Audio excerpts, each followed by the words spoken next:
The Donkeys of Santorini, a gentle sleep story with the Kawaii Crochet Club. Hello, dear friend.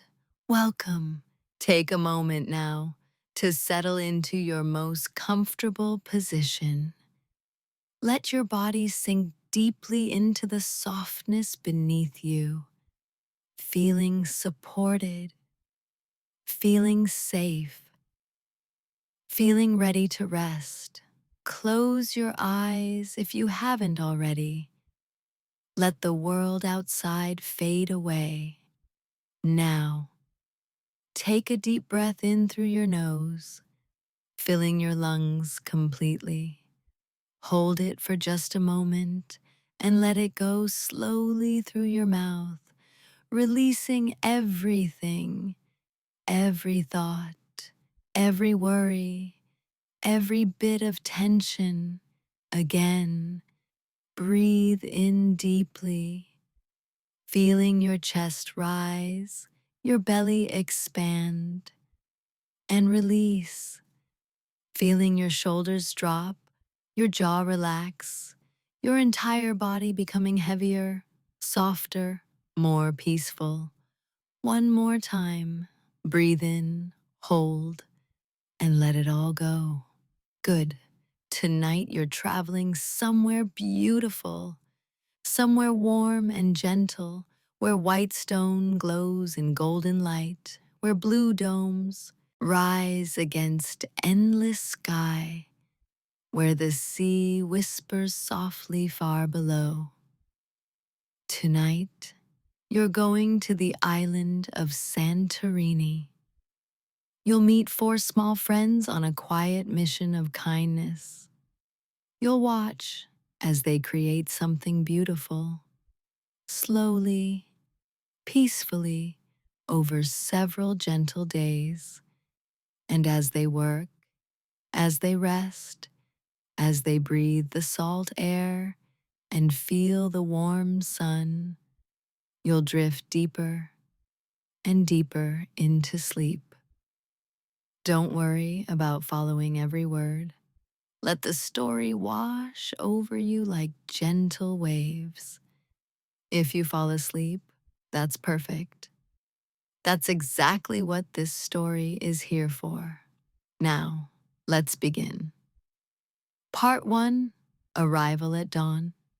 The island of Santorini rested quietly beneath a sky brushed with pale gold and soft blue, as if the morning itself had not quite decided to begin. White stone paths still held the coolness of night, and the sea below breathed in long, gentle waves that shimmered like silk. Along a quiet hillside, four small crocheted friends arrived without hurry, their tiny yarn footsteps barely making a sound. The breeze moved slowly there, carrying the scent of salt and blooming flowers, and as the blue domes glowed softly in the early light, the Kawaii Crochet Club felt that this island was waiting for them, peaceful, patient, and ready to be wrapped in care. The bunny stood at the edge of the path, her light pastel pink form glowing in the dawn light. Her teal beret sat perfectly on her head, and on it, carefully positioned, was a small woven peach pin. She took a deep breath, drawing in the salt air, the flower scent, the feeling of stillness that hung over everything like a soft blanket. "It's beautiful," she whispered, and her voice was quiet enough not to disturb the morning's peace. Beside her, the bear adjusted his red and cream checkered scarf. His warm, caramel brown crochet form was solid, comforting, like an anchor in the gentle dawn. He looked out at the view, the white buildings cascading down the hillside, the blue domes catching the first rays of sun, the sea stretching endlessly beyond, deep blue fading to pale turquoise near the shore. "Peaceful," he said simply, and it was. The cat stood a few steps ahead, her golden orange crochet body with its subtle stitched stripes catching the light beautifully. Around her neck was her cream-colored collar, and attached to it, a tiny silver bell that made the softest sound when she moved, barely more than a whisper, like a single raindrop touching water. She was watching something down the path. Her eyes, carefully stitched in dark thread, were focused, curious, but calm. "Look," she said softly, not quite pointing, just turning her head to indicate the direction. "Do you see?" The duck waddled forward to get a better view. She was pale yellow, soft and small, and on her head sat a light pink bow with white polka dots, tied carefully and cheerfully. She looked where the cat was looking, down the winding stone path that led further into the village. "Oh," the duck breathed, "the donkeys." And there they were, coming slowly up the path, a family of donkeys, small like all the creatures on this island, made of crochet just like the four friends. But where the friends' yarn was bright and new, the donkeys' yarn was sun-faded, their beige and cream and soft gray bodies showing the gentle wear of many days in the sun, many journeys up and down these steep stone paths. There were 5 of them, 2 larger donkeys, perhaps parents, and 3 smaller ones, perhaps their children, though all were quiet and gentle and moved with the same steady, careful pace. They carried baskets on their backs, woven reed baskets filled with goods, vegetables perhaps, or bread, or flowers. The baskets looked heavy, and the donkeys looked tired, though not unhappily so, just weary, the kind of tired that comes from working hard, from being helpful, from carrying burdens up and down steep hills under the warm Mediterranean sun. The 4 friends watched as the donkeys passed, their small hooves clicking softly on the stone path, their ears drooping slightly with the weight they carried, their eyes gentle and patient. "They work so hard," the bunny said quietly, something stirring in her heart, that feeling she got when she saw someone who needed help, who needed care, who needed something soft and kind to ease their burden. "They do," the bear agreed. "Every day, probably. These paths are so steep, and the sun gets hot." The cat's bell tinkled as she tilted her head, thinking, "I wonder, has anyone thanked them? Has anyone made their work a little easier?"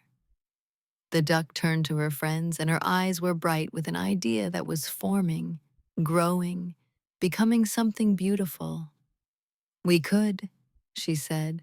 "We could make something for them, something to help." And just like that, quietly, gently, without fanfare or drama, the decision was made. They would help the donkeys. They would create something with their hooks and yarn and care, something that would make the donkeys' work a little easier, their days a little brighter, their burden a little lighter. But first, they needed to know more. They needed to understand what would help most. And they needed to find a place to stay, a place to work, a place to rest. The path led them deeper into the village, past houses with bright blue doors and window frames, past archways draped with cascading bougainvillea in shades of pink and purple and red, past small courtyards where lemon trees grew in large clay pots. Everything was quiet at this early hour. A few cats, regular-sized cats, made of the same soft crochet as everyone here, stretched in doorways or groomed themselves on sun-warmed walls. A rooster called from somewhere unseen, his voice melodic rather than harsh. The sound of church bells drifted from the direction of the blue-domed churches, marking the hour gently, peacefully. They found a small guest house with a sign painted in blue and white, Katalima, shelter. The door stood open, and inside, a elderly turtle sat behind a small wooden desk. She wore tiny reading glasses perched on her beak and was writing in a large leather-bound ledger with careful, slow strokes. Calimera, the turtle said, looking up as the friends entered. Her voice was slow, warm, like honey. Good morning. Welcome to Santorini. You look like travelers in need of rest. We are, the bunny said, stepping forward. We're looking for a place to stay for a few days, somewhere quiet if possible. We have work to do. The turtle's eyes, kind and ancient and wise, looked at them with understanding. Work, yes. Good work, I think. I can see it in your yarn, in your stitches.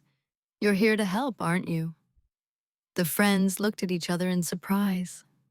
How did she know? The turtle smiled, a slow, gentle smile. I've lived many years. I recognize helpers when I see them. The donkeys, yes? You've seen the donkeys? Yes, the cat said, her bell tinkling softly. They looked so tired.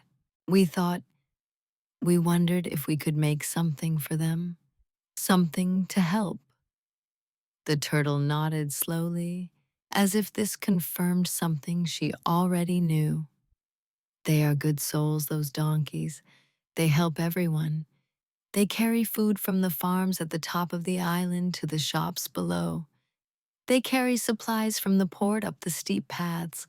They help the elderly, the young, anyone who needs assistance. They ask for nothing. They simply work. She paused, her pen still poised above her ledger.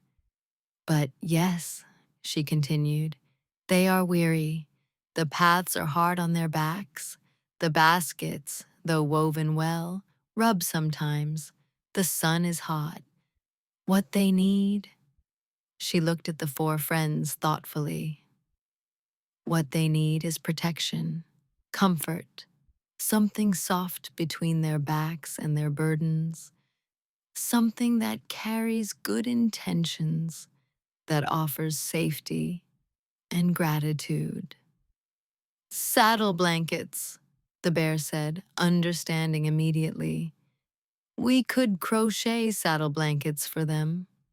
The turtle's smile widened. Yes, exactly, and not just any saddle blankets. Do you know about the evil eye? The friends shook their heads. Here in Greece, we believe in the evil eye, the mati. It's a symbol of protection, of warding off harm, of keeping safe those we care about. Blue and white circles, like an eye watching over you. If you were to make saddle blankets woven with the evil eye symbol, ah, that would be something special indeed. Protection and comfort both. The duck clasped her wings together, excited. We can do that. We can make evil eye saddle blankets. We can, the bunny agreed, her mind already beginning to plan. What colors they'd need, what patterns, what size. The turtle reached for a key hanging on the wall behind her. I have a room for you. It's small, but it has a courtyard where you can work. The courtyard faces east, so you'll have morning sun but afternoon shade. Perfect for crochet work. And from the courtyard, you can see the sea. She led them through a narrow hallway, up a short flight of stone stairs worn smooth by centuries of footsteps, and through a blue door.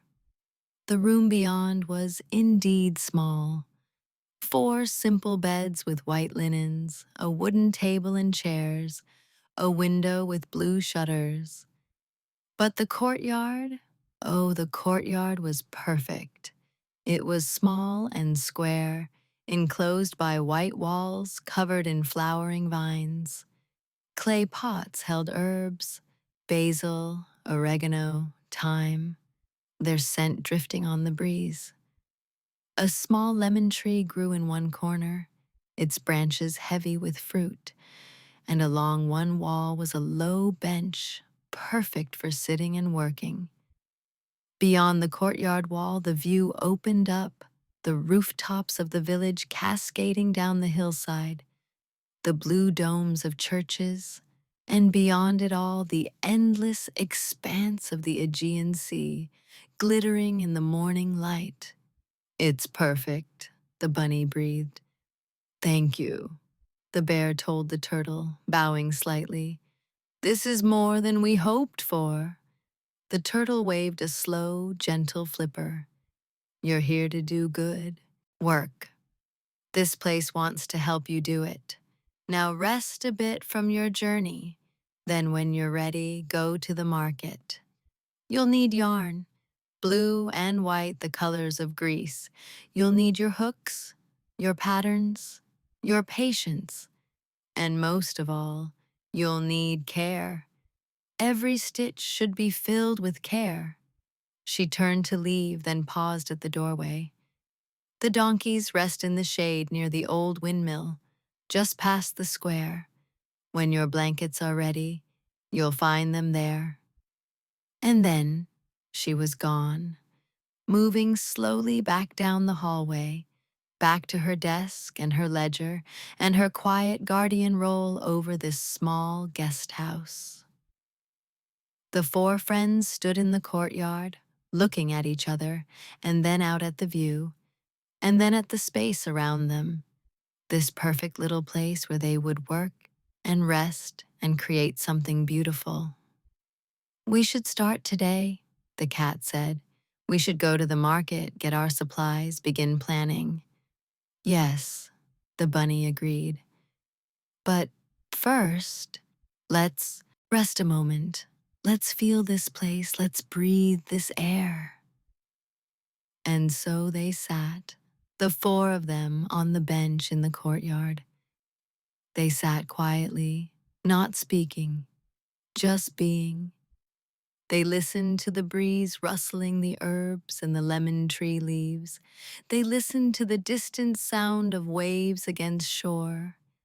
They listened to the church bells, to roosters, to the soft sounds of the village slowly waking.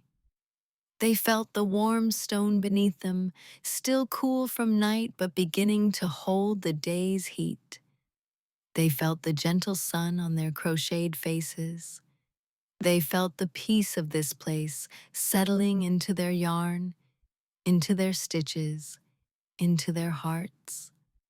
And as they sat there, peaceful and content and ready to begin their work, the morning grew brighter, the sun climbed higher, and Santorini welcomed them fully into its gentle embrace. Part 2. The Market and the Colors of Greece.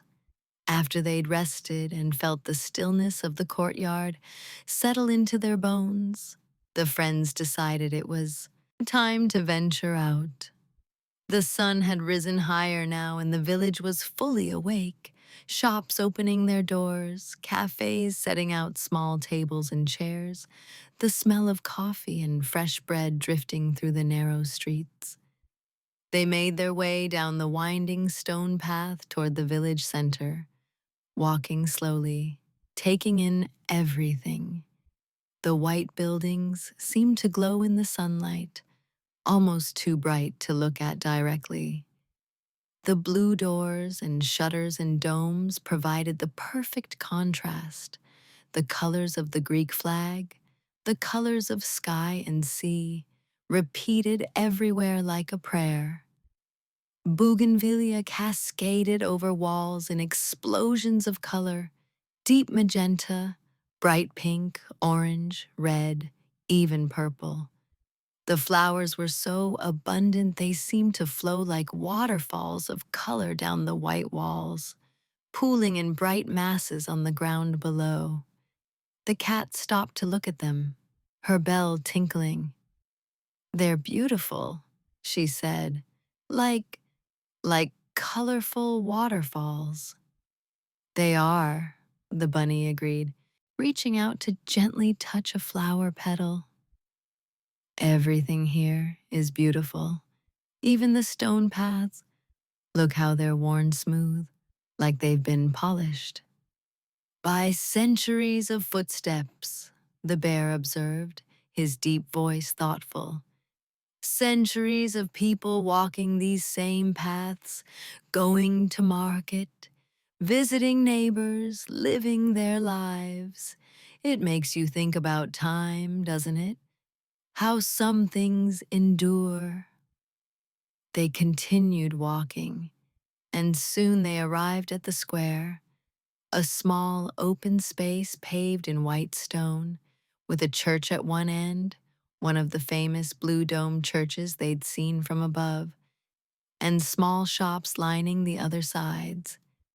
In the center was a well, old and beautiful, with a low stone wall around it where people could sit. And there, just visible past the church, was the old windmill the turtle had mentioned. It stood on a slight rise, its white cylindrical tower topped with weathered wooden blades that turned slowly in the breeze, creaking gently, a sound that was soothing, rather than grating, like an old friend humming to themselves. The duck pointed. "That's where the donkeys rest," the turtle said. "We'll come back here when we're finished. But first, the market." They found it in a covered area just off the square, a collection of small stalls under a whitewashed roof supported by stone columns. The space was cool and shaded, a relief from the growing warmth of the day. There were stalls selling fruits and vegetables, bright red tomatoes, deep purple eggplants, glossy olives in barrels, oranges and lemons piled high, bunches of fresh herbs. The colors were vivid, alive, beautiful against the white stone. There were stalls selling bread, round loaves, long loaves, bread rings studded with sesame seeds, sweet pastries dripping with honey. The smell was intoxicating, warm and yeasty and inviting. There were stalls selling fish, caught that morning, silver and bright-eyed, laid out on beds of ice. The vendor, a seal in a blue apron, was chatting with customers, gesturing with her flippers, laughing. And there, at the far end of the market, was what they were looking for, a yarn stall. It was small but well-stocked, with baskets and baskets of yarn in every color imaginable. The vendor was a sheep, appropriately enough, her soft wool a natural cream color. She wore a blue scarf around her neck and smiled as the friends approached. "Calimera," she said warmly. "Good morning. You're here for yarn, yes? I can tell. You have the look of crafters about you." "We are," the bunny confirmed. "We need yarn for a special project, saddle blankets for the donkeys." The sheep's expression softened immediately. "Ah, the donkeys, such good souls. You're making them blankets? That's kind, that's very kind." She began pulling out baskets, showing them different options. "What colors do you need?" "Blue and white," the cat said. "For the evil eye pattern, protection and comfort." "Perfect," the sheep said. "I have just what you need." She pulled out basket after basket of blue yarn, every shade imaginable. Deep navy blue like the ocean at night, bright turquoise like shallow tropical waters, sky blue like the domes on the churches, soft periwinkle like morning sky, rich cobalt like glazed ceramics, and white yarn, cream white, pure white, white with just a hint of blue, white that seemed to glow. You'll want several shades of blue, the sheep advised, her voice taking on the tone of an expert sharing knowledge. For the evil eye, you layer the blues, dark on the outside, getting lighter toward the center. It creates depth, dimension, makes the eye look real, protective. She demonstrated with a small sample she'd made, showing how the dark blue outer circle gave way to medium blue, then lighter blue, then white, then a dark blue dot in the very center for the pupil. It's beautiful, the duck breathed. It's traditional, the sheep said, and effective. The evil eye watches over whoever wears or carries it. It protects. And for donkeys who work so hard, who give so much, protection is a worthy gift. They selected their yarn carefully. Several skeins, each of dark blue, medium blue, light blue, and white. The sheep wrapped them in brown paper tied with string and handed them over. How much? The bear asked, reaching for his small coin purse. The sheep shook her head. No charge, not for this. Making saddle blankets for the donkeys. That's a service to the whole island. Everyone here loves those donkeys. Everyone here should contribute. She leaned closer, her voice softening. Besides, that yarn was made from my own wool, spun with joy on quiet evenings. If it goes toward helping those good creatures, that makes me happier than any money could. The friends tried to protest, but the sheep was firm. Finally, they thanked her profusely, promising to show her the finished blankets before giving them to the donkeys. I'd like that, the sheep said, smiling. Now go, create, work slowly, enjoy the process. Some of the best things take time.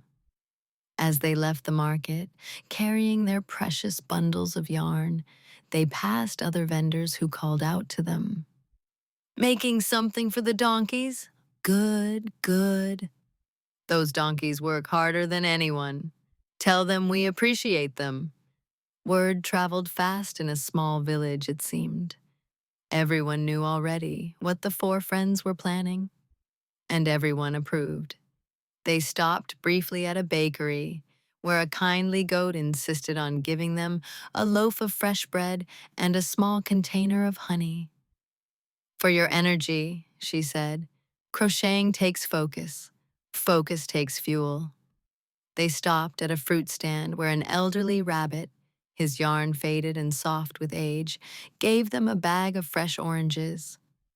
Vitamin C, he said seriously.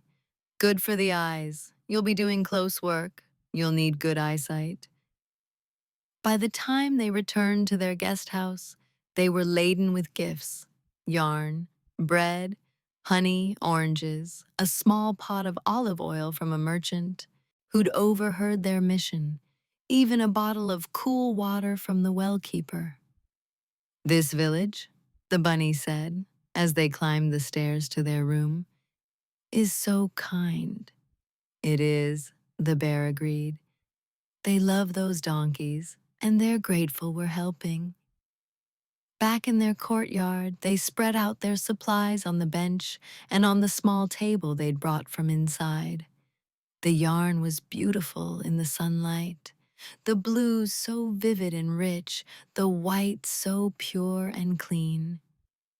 We should each make one blanket, the cat suggested, and then we'll make one together, a fifth one for the smallest donkey. That way we're working both individually and as a group. Perfect, the bunny said. They spent the rest of the morning planning. The bunny, who was best at patterns and design, sketched out the dimensions the blankets would need to be. Long enough to cover the donkey's back, wide enough to drape over the sides, thick enough to provide real cushioning. She drew the evil eye pattern. How many circles, how wide each ring of color, where to position them on the blanket. Several eyes, she decided, scattered across the surface, all watching, all protecting. The bear calculated how much yarn they'd need for each blanket and divided up their supplies accordingly. The cat thought about the edges. They should be finished neatly, perhaps with a border in a decorative stitch, maybe even with tassels at the corners for beauty.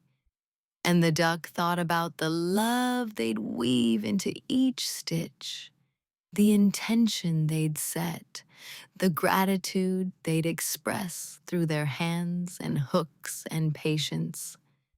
By the time the sun reached its peak and the courtyard filled with bright, warm light, they were ready to begin. But they were also tired from their early morning and the excitement of the market. "We should rest," the bear said. "Have lunch, maybe nap, start fresh later, in the cool of the afternoon." The others agreed. They went inside, shared the bread and honey and oranges, drank cool water, and then each retired to their beds for a siesta. That Mediterranean tradition of resting through the hottest part of the day. The bunny fell asleep with her teal beret still on her head, the small woven peach pin catching a ray of sun that snuck through the shutters. The bear folded his checkered scarf carefully and placed it at the foot of his bed like a blanket. The cat curled into a ball, her bell silent now, her breathing deep and even. And the duck sprawled out comfortably, her polka dot bow slightly askew, a small smile on her embroidered face. Outside, the village grew quiet. Shops closed for the afternoon. Cats found shady spots to sleep. Even the breeze seemed to rest, the air going still and warm and peaceful. And in that stillness, in that afternoon quiet, in that perfect pause, the island breathed. The sea whispered gently far below. The church bells marked the hour, 3 soft chimes, and everything, everyone rested. Part 3, First Stitches, First. Evening. When the friends woke from their afternoon rest, the light had changed. The harsh brightness of midday had softened into something gentler. The sun had moved westward, and their courtyard was now in shade, cool and pleasant. They gathered their supplies and settled onto the bench, their yarn and hooks ready, their patterns clear in their minds, their intentions set firmly in their hearts. The bunny picked up her first skein of deep navy blue, the darkest blue, the blue of deep ocean, the blue of night sky. She made a slip knot, chained a foundation, and began her first row. Her hook moved smoothly, steadily, her stitches even and careful. She was making the base of her blanket, the foundation upon which the evil eyes would later be added. The bear began the same way, but his hooks were slightly larger, his stitches slightly looser. He was working for a bigger donkey. His blanket would need to be larger, his yarn consumption greater. But he worked with the same care, the same steadiness, his large paws surprisingly dexterous. The cat had decided to use a different stitch for her base, a textured stitch that would create a slightly raised pattern, adding extra cushioning. Her bell tinkled softly as she worked, a gentle accompaniment to the quiet afternoon. And the duck, always cheerful, hummed softly as her hook moved through the yarn. She wasn't humming any particular song, just a melodic sound that rose and fell pleasantly, adding music to their work. They worked in companionable silence mostly, occasionally commenting on their progress, asking questions, sharing discoveries. If you work the blue in spirals rather than circles, the cat said at one point, the evil eye has more movement, more life. Good thinking, the bunny agreed, adjusting her approach. The white needs to be slightly raised, the bear observed, so it stands out, catches the light. That makes the eye more visible, more protective.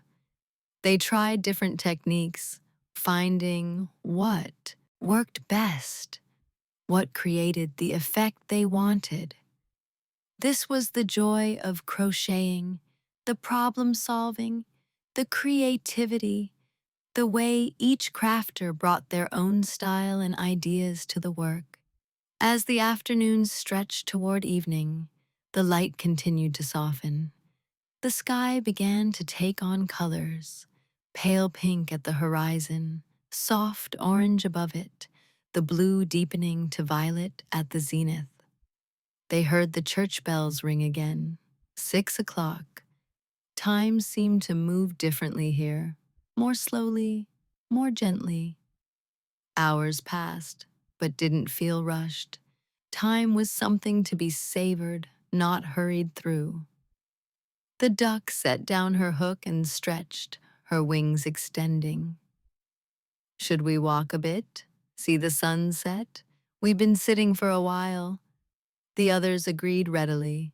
They put their work down carefully, covering it with clean cloth to keep off any dust or insects, and made their way through the village toward the western edge, where the views were said to be spectacular.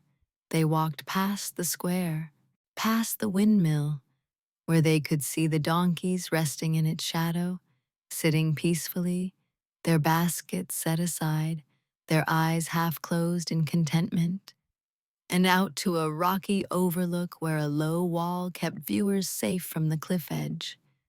And oh, the view! The sun was descending toward the sea, a perfect orange sphere hanging in a sky painted in gradients of peach and pink and gold and purple. The sea below reflected these colors, becoming a mirror of liquid fire and silk. The white buildings of Santorini glowed in this light, and the blue domes looked almost purple. Other villagers had gathered here too. A few cats, some birds, a fox family, all quiet, all watching the sunset in peaceful appreciation. It's like the sky is on fire, the duck whispered, but a gentle fire, a fire that warms without burning. It's like the day is saying goodbye, the cat said softly, but not sadly, like it's saying, I'll see you tomorrow, rather than, I'm leaving forever. They stood there, the four of them, watching as the sun touched the horizon, then slowly sank, turning the sea into molten gold, then orange, then deep rose. The colors shifted and changed by the moment, each one beautiful, each one fleeting. When the sun finally disappeared completely, leaving only afterglow, the first stars began to appear. The sky darkened from pink to purple to deep blue, and lights began to come on in the village behind them. Warm yellow glows from windows, lanterns being lit, candles being placed on tables. Come, the bear said gently. Let's go back. We can work a bit more by lamplight before bed. There's something special about crocheting in the evening. They walked back slowly, their footsteps soft on the stone paths, the evening sounds of the village gentle around them, conversations drifting from open windows, the clinking of dishes being washed, a mother calling her children home, laughter from a taverna where friends were gathering. Back in their courtyard, they lit oil lamps. The guest house had provided several beautiful copper lamps with glass chimneys that glowed warm and steady. They placed them on the table and on small shelves attached to the wall, and their courtyard became a little island of soft light in the growing darkness. They picked up their work again, and there was something magical about crocheting by lamplight. The yarn seemed to glow, the colors richer somehow, more saturated. The shadows cast by their hands as they worked were soft and gentle, moving rhythmically. They worked quietly, peacefully. The day's warmth was leaving, replaced by cool evening air. The bear went inside and brought out his checkered scarf, draping it around his shoulders. The bunny adjusted her teal beret. The cat's bell tinkled occasionally, and the duck yawned once, twice, but kept working, determined to finish at least the base layer of her blanket before bed. From somewhere in the village, they heard music, someone playing a bouzouki, the strings, creating that distinctly Greek sound, melodic and slightly melancholy, but not sad, just thoughtful. The music drifted on the night air, weaving through their courtyard like an invisible companion. The bunny had finished her base and was beginning to add her first evil eye, creating the outer ring in dark navy, working in spiral as the cat had suggested, watching it form beneath her hook. Each stitch was careful, intentional, filled with the wish for protection. Keep the donkeys safe, she thought with each loop of yarn. Let them work without pain. Let their burdens feel lighter. Let them know they're appreciated. The bear was working on the middle section of his blanket now, the rows growing steadily, the fabric becoming substantial, thick enough to provide real cushioning. He worked methodically, his large paws creating even stitches, his focus absolute. The cat had finished her textured base and was starting to plan where she'd place her evil eyes. She wanted them asymmetrical but balanced, scattered but purposeful, like stars in the sky or flowers in a field. And the duck, fighting sleep but winning, was working on her border, creating a decorative edge that would frame her blanket beautifully. As the evening deepened toward night, as the stars multiplied overhead, as the village grew quieter and quieter, they finally set their work down. "Tomorrow," the bunny said, "we'll work more. We have time. We don't need to rush." "Tomorrow," the bear agreed, standing and stretching. "For now, rest." They went inside, prepared for bed in their simple room. They changed into their sleep clothes, washed their faces with cool water from the ceramic basin, brushed out any dust from their yarn bodies.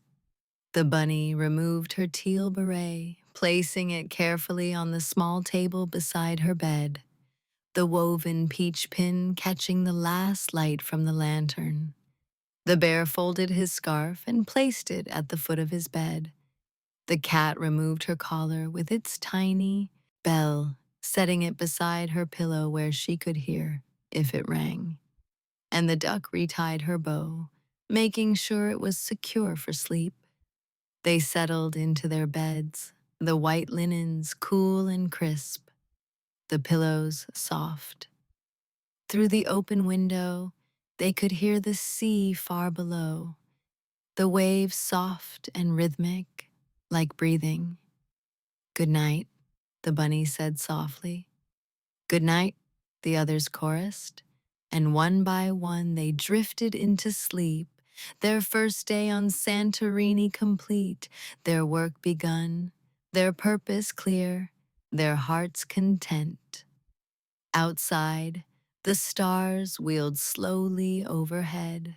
The village slept, the sea whispered, and in the shade of the old windmill, the donkey family rested, unaware yet of the gift being made for them, unaware yet of the gratitude and love being stitched into every loop of yarn. Part 4. Days of creating. The next days fell into a gentle rhythm, a pattern as soothing and regular as the waves against the shore. Each morning they would wake with the dawn, the soft light, creeping through the blue shutters, the air cool and fresh.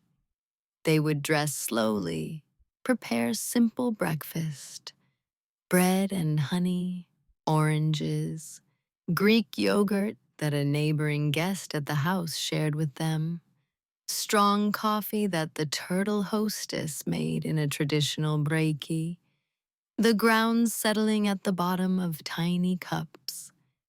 Then they would gather in their courtyard with their work, settling onto the bench or arranging cushions on the ground, their yarn and hooks at hand, their patterns clear, their minds peaceful. And they would crochet. The bunny's blanket grew steadily. Her base was complete, a rich fabric of alternating rows in different shades of blue, creating a subtle, wave-like pattern that suggested the sea. Now she was adding the evil eyes, careful circles of blue and white, each one centered on a dark pupil, each one seeming to watch protectively. She placed 5 eyes on her blanket, arranged in a pattern that felt balanced, but natural, not too regular, not too scattered. With each eye she completed, she whispered a blessing. "Watch over the donkey who carries this. Keep them safe from harm. Let their work be honored. Let their rest be peaceful." The bear's blanket was the largest, as he'd expected. It stretched across his lap as he worked, the fabric thick and sturdy and soft all at once. He was building it in blocks of color, navy corners, lighter blue edges, white center, that would frame the evil eyes he'd add later. His stitches were slightly larger than the bunny's, but just as even, just as careful. He worked methodically, counting rows, checking measurements, ensuring everything was precisely right. "The biggest donkey probably carries the heaviest loads," he reasoned. "This blanket needs to be strong enough to really help, thick enough to really cushion." The cat's textured blanket was a work of art. Her chosen stitch created a pattern that looked like scales or waves, three-dimensional and beautiful. She was working in graduated shades of blue, starting dark at one end, gradually lightening toward the other, so the finished blanket would fade from deep ocean to shallow water. She'd decided to place her evil eyes along the gradient, so they seemed to be floating in different depths. "The eye in deep blue is watching the depths," she explained to the others. "The eye in shallow blue is watching the surface. All dangers covered." And the duck's blanket, cheerful and bright, was being made in the traditional blue and white stripes. She'd added small details, tiny white stars scattered across the blue stripes, little embroidered flowers along the edges, touches that made her blanket unique, special, distinctly hers. They worked through the mornings, their hooks moving rhythmically, their conversation easy and occasional, comfortable silence filling the spaces between words. When the sun grew too warm, they'd move inside, working at the table by the window where they could still see the sea, where the breeze came through and cooled them.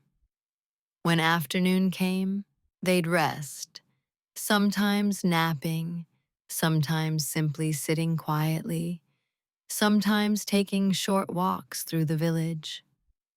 They explored the narrow pathways that wound between buildings, discovering hidden courtyards and tiny chapels and unexpected views. They found a small icon shop run by a wise old tortoise who painted religious images on wood panels, his work careful and reverent. They discovered a bakery that made the most incredible honey cookies, crispy and sweet and perfect with afternoon coffee. They visited the donkeys every day, bringing them water, talking to them softly, telling them about the blankets being made but not revealing what the blankets would look like. That would be a surprise. The donkey family was always kind, always patient. The mother donkey would nuzzle the friends gently with her soft nose. The father donkey would bray softly in greeting. The young donkeys would gather close, their eyes curious and warm. "You work so hard," the bunny told them. "We see you every day, carrying your burdens, helping everyone. We want you to know you're appreciated, you're valued, you're loved." The mother donkey's eyes would grow soft when she heard this. And though she couldn't speak, none of the donkeys spoke. They communicated through expressions and sounds and gentle touches. The gratitude in her gaze was clear. In the evenings, after the sun set in its spectacular display of colors, the friends would return to their courtyard and work by lamplight. This was often the most productive time. The cool air, the soft glow, the quiet of the village settling down for night, all combined to create perfect conditions for focused work. The bunny completed her first evil eye, then her second, then her third. Each one was perfect, the circles concentric and even, the colors transitioning smoothly, the dark pupil in the center seeming to actually see, to actually watch. The bear completed his base and began his eyes, working larger versions to match the scale of his blanket. His eyes were bold, strong, protective. Anyone looking at them would feel safe. The cat's gradient blanket was taking shape beautifully. The color transitions so smooth you couldn't quite see where one shade ended and another began. She was working on her eyes now, placed at different points along the gradient, like mysterious watchers emerging from different depths. And the duck had finished her striped base and was adding her eyes to the blue stripes, nestling them among the white stars she'd embroidered, creating a night sky effect that was enchanting. On the fourth day, they began working together on the fifth blanket, the one for the smallest donkey, the one they'd create communally. They decided this one should combine elements from all their individual blankets: the wave pattern from the bunnies, the sturdy construction from the bears, the gradient shading from the cats, the cheerful stars from the ducks. They took turns working on it, passing it around, each adding their rows, their style showing through even as they collaborated. This blanket, more than the others, was truly made with love because it was made with all of them together, their friendship and care woven into every single stitch. They took their time. They didn't rush. There was no deadline, no pressure. The work itself was the point, the meditation of it, the creativity, the repetitive motion that soothed and focused the mind. Sometimes, as they worked, other villagers would stop by. The sheep who'd given them yarn came to check on their progress, exclaiming with delight over the evil eyes, offering suggestions for finishing techniques. The old turtle hostess would bring them cool drinks, water infused with lemon or mint tea served icy and sweet. The goat from the bakery brought fresh bread. A mother cat brought flowers, white daisies and pink oleander, to brighten their courtyard. The whole village is helping, the bear observed one evening. We're making the blankets, but everyone is contributing in their own way. That's how community works, the bunny said. Everyone gives what they can. Together, we create something no one could create alone. On the fifth day, as the sun rose and painted their courtyard in shades of gold and rose, they laid out all 5 blankets on the ground to see them together. They were beautiful. Each one was unique, showing its maker's personality and style, but all were unified by the evil eyes, by the blues and whites of Greece, by the obvious care put into every stitch. The bunny's blanket with its wave pattern and perfectly placed eyes. The bear's large, sturdy blanket with bold, protective eyes. The cat's gradient blanket with eyes at different depths. The duck's starry night sky blanket with eyes among the stars. And the collaborative blanket, combining all their techniques, made with all their love. They're ready, the cat said, her bell tinkling softly. They're finished. Almost, the bunny corrected gently. We need to add tassels to the corners for beauty, and we need to weave in all our ends for durability, and we need to wash them gently and let them dry in the sun for freshness. So they spent that morning on finishing touches. They made tassels in white and blue, thick and cheerful, and attached them to each corner of each blanket. They wove in every loose end, securing them so nothing would unravel.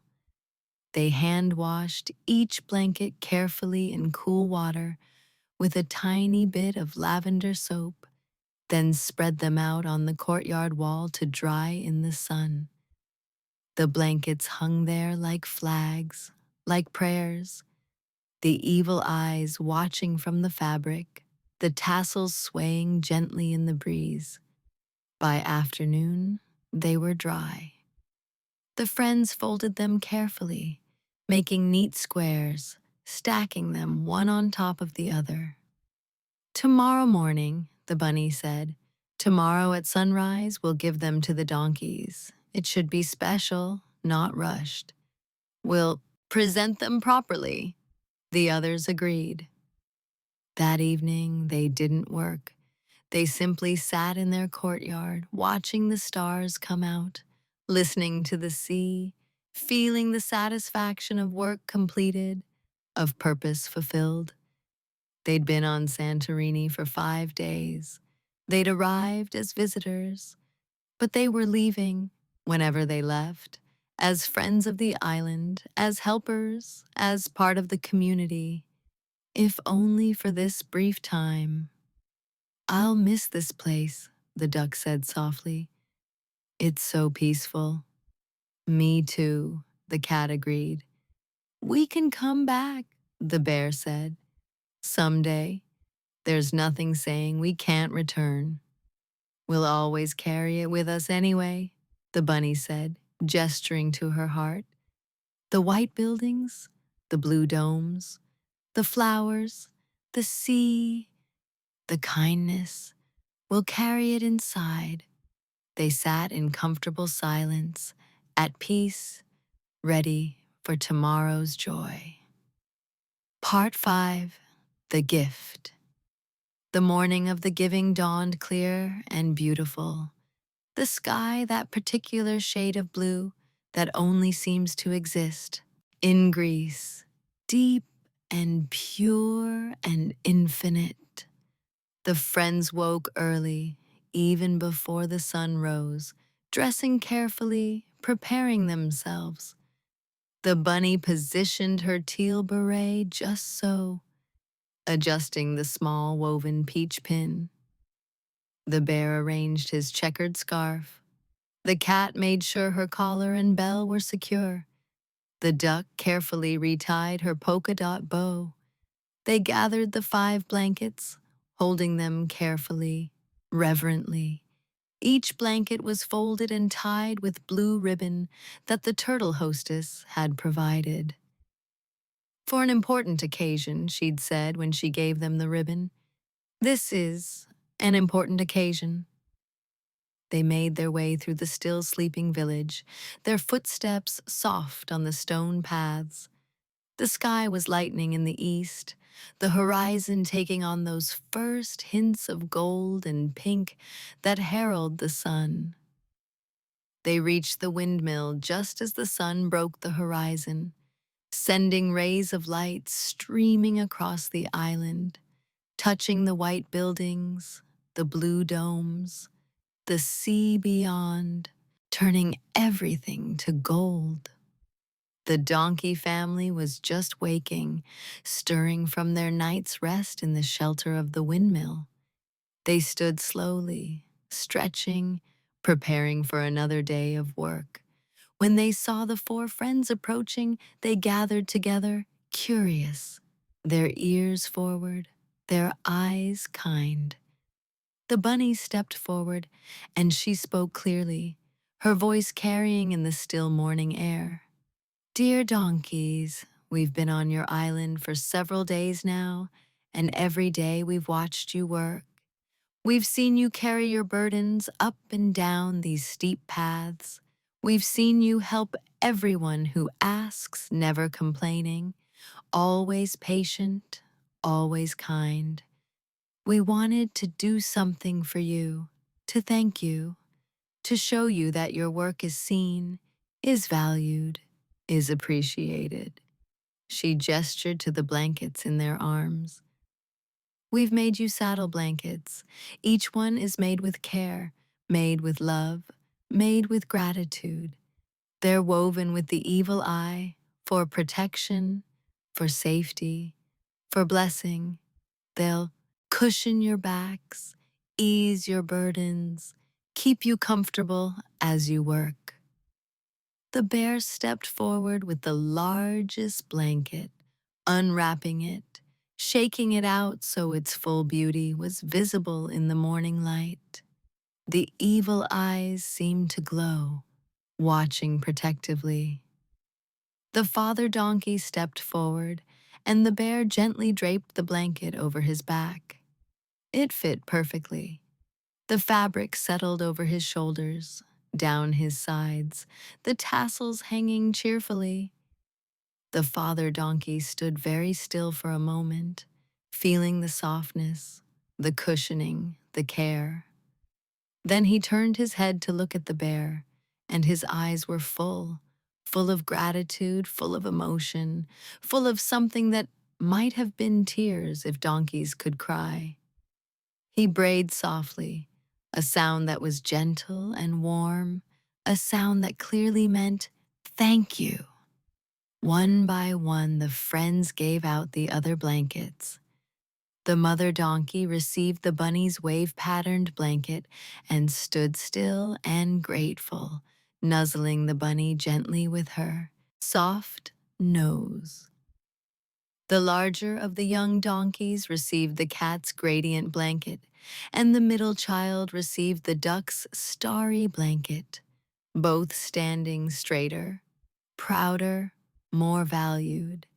And finally, the smallest donkey, shy, and quiet, standing behind his siblings, received the collaborative blanket, the one made by all four friends together. As the blanket settled over his small back, he seemed to grow bolder, as if the love woven into those stitches was giving him confidence, courage, comfort. The five donkeys stood together, wearing their new blankets, the evil eyes watching over them, the blues and whites of Greece brilliant in the morning sunlight. And something magical happened. The blankets began to glow, not dramatically, not like something from a fantasy story, but subtly, softly.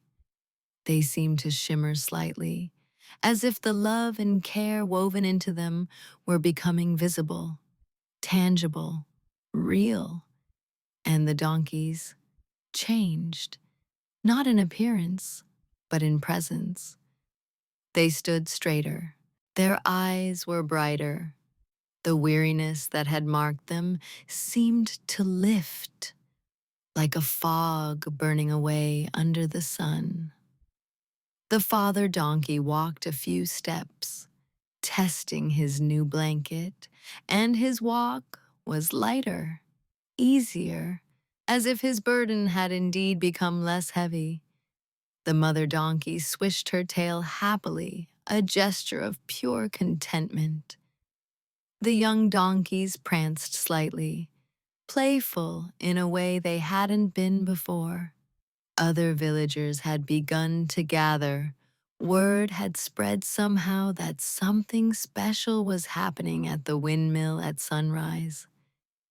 The sheep who'd provided the yarn, the goat from the bakery, the turtle hostess, the old tortoise icon painter, cats and birds and other creatures from the village all came to watch. When they saw the donkeys in their new blankets, when they saw the evil eyes watching protectively, when they felt the love and care radiating from the fabric, they began to applaud. Gentle, soft applause, but genuine, heartfelt. The mother donkey approached the four friends and bowed her head low, a gesture of respect, of thanks, of blessing. The friends reached out and touched her gently, the bunny stroking her soft ears, the bear patting her shoulder, the cat touching her nose, the duck hugging her leg. No words were needed. Everything had been said through the gift, through the work, through the care. The old turtle hostess stepped forward, her slow movements graceful, deliberate. She looked at the donkeys, at the friends, at the gathered villagers, and she smiled. Today, she said, her warm honey voice carrying, we've witnessed something important, not magic, though it might seem like it, simply love made visible, care made tangible, gratitude expressed through craft and patience and intention. The donkeys have been blessed, but we too are blessed. Blessed to live in a community where strangers see need and respond with kindness, where gifts are given freely, where work is honored and helpers are celebrated. She turned to the four friends. You came to our island as visitors. You leave as family. You will always have a home here. Always. The sheep stepped forward, her blue scarf bright in the morning sun. And your work will protect these donkeys for years. Every day they wear these blankets. They'll carry your love with them. Every person who sees them will be reminded that kindness matters, that gratitude matters, that taking time to help matters. The celebration that followed was gentle and perfect. The bakery goat brought out fresh bread and sweet pastries. Someone produced a guitar and began playing soft music. The villagers sat on the ground around the windmill, sharing food, talking quietly, simply being together in the morning light. The donkeys, still wearing their blankets, moved among the villagers peacefully, no longer shy or separate, but part of the gathering, honored and welcomed. The four friends sat together, watching, their hearts full. They'd done what they came to do. They'd seen a need and met it. They'd given something meaningful, something that would last, something that mattered. "We should stay another day or two," the duck suggested, "to make sure the blankets are working well, to make adjustments if needed."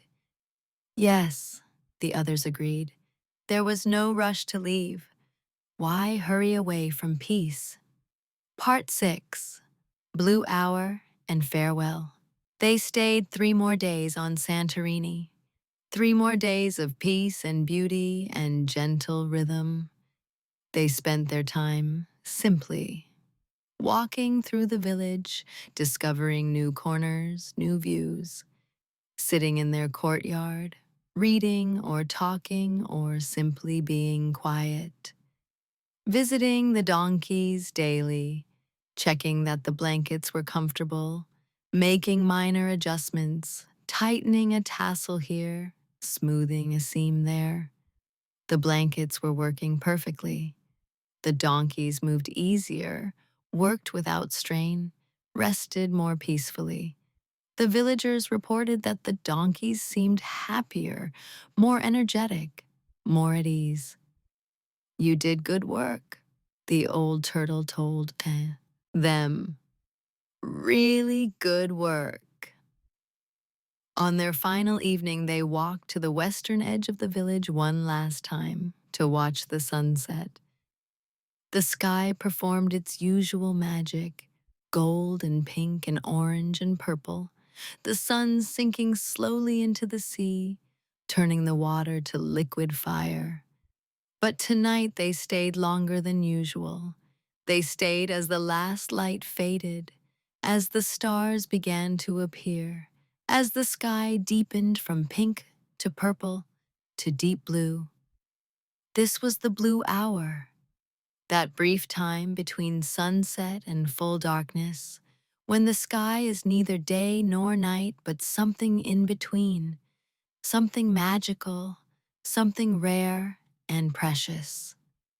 The village behind them began to light up, lanterns and candles and warm glows from windows. The white buildings seemed to glow in the twilight, luminous, dreamlike. The first lights of stars appeared, and then more,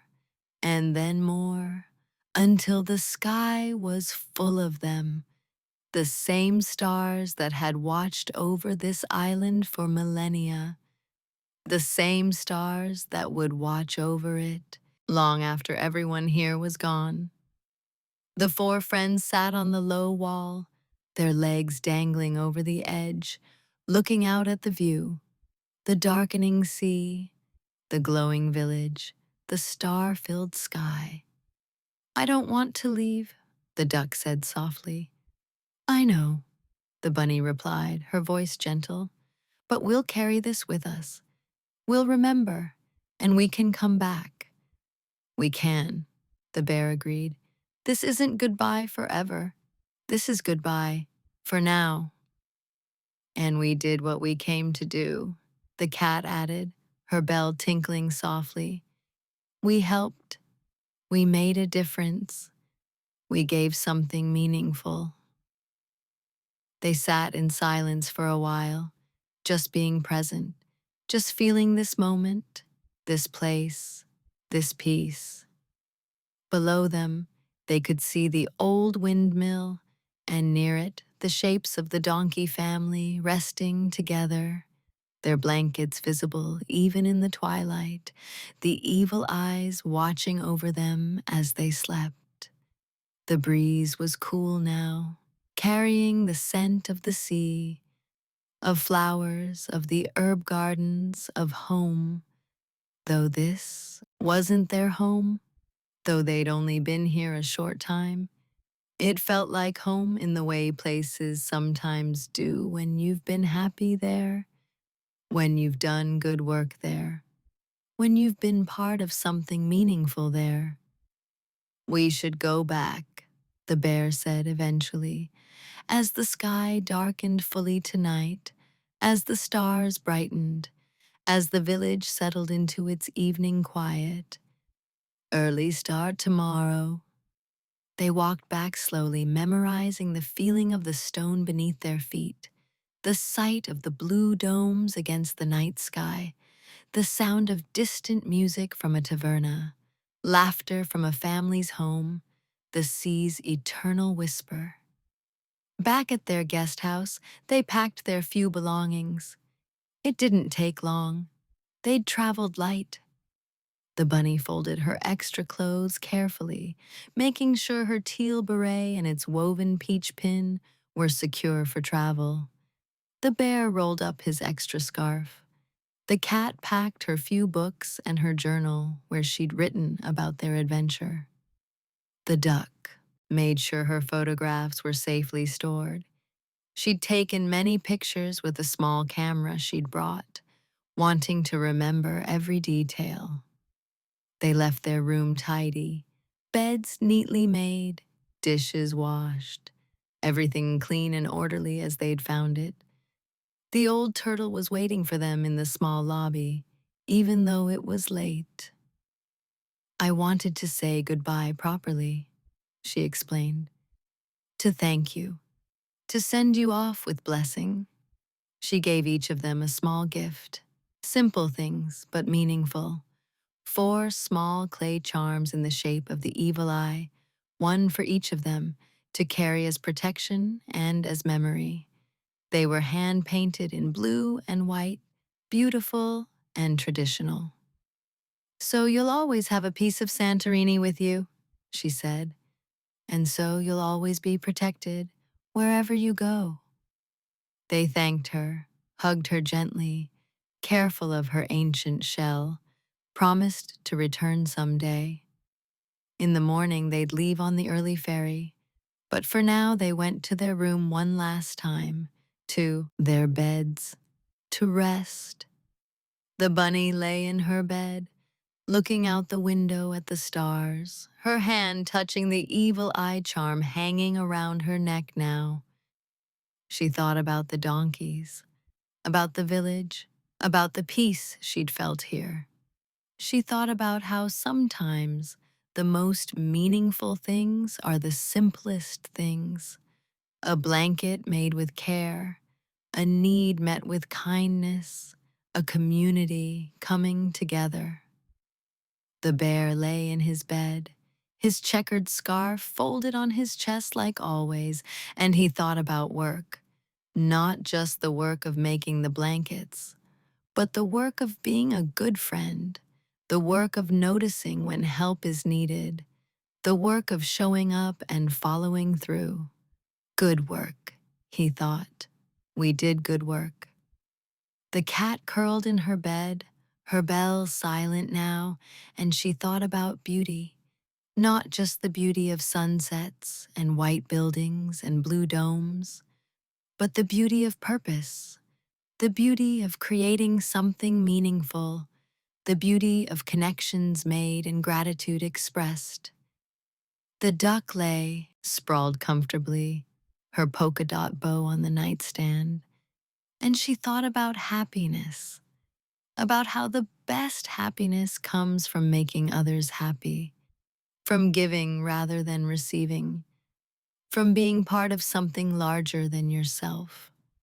One by one, they drifted into sleep, their breathing deepening, their bodies relaxing completely into the cool white sheets. And as they slept, the island breathed around them. The sea continued its eternal rhythm against the shore. The stars wheeled slowly overhead. The donkeys rested peacefully under the windmill. their new blankets keeping them warm and comfortable, the evil eyes watching over them through the night. In the morning, the four friends would board the ferry and sail away, back to wherever home was, back to whatever adventures waited next. But they would carry Santorini with them always, in their memories, in their hearts, in the small clay charms around their necks. They would carry the white buildings and blue domes, the flowers and the sea, the kindness and the peace. They would carry the memory of the donkey family, of the grateful villagers, of work well done and love freely given. And somewhere deep inside, woven into their very yarn, into their stitches, into the fabric of who they were, they would carry the understanding that this is what matters: helping where you can, giving what you have, creating beauty and comfort and protection for those who need it. This is what matters. This is what lasts. This is what makes a life meaningful. And as the night deepened, as the village slept, as the four friends dreamed peacefully in their beds, the island of Santorini held them gently, grateful for their visit, blessed by their presence, forever changed, even if only slightly, even if only in the small way 4 visitors and 5 blankets can change a place for the better. Sleep now, dear listener. Sleep deeply and peacefully, wrapped in the warmth of this story, protected by its gentle magic, carried toward morning on waves of rest and peace. Dream of white buildings and blue domes, of kind donkeys and grateful communities, of work done with love and gifts given freely. Dream of Santorini, of beauty and stillness and the gentle rhythm of island life. Sleep well, rest deeply, and know that you, like the Kawaii Crochet Club, carry within you the ability to help, to create, to give, to love. Sleep now, just sleep. And so our story ends, but your rest continues. The four friends are sleeping peacefully on their island, and you can sleep peacefully wherever you are. Let your breathing slow, in and out, in and out, like waves on a shore, gentle, rhythmic, eternal. Feel your body completely relaxed, heavy, comfortable, safe. You don't need to do anything now except rest, except drift, except sleep. The story is with you. The peace is with you. The blessing is with you. Sleep now, deeply, completely, peacefully. Sleep.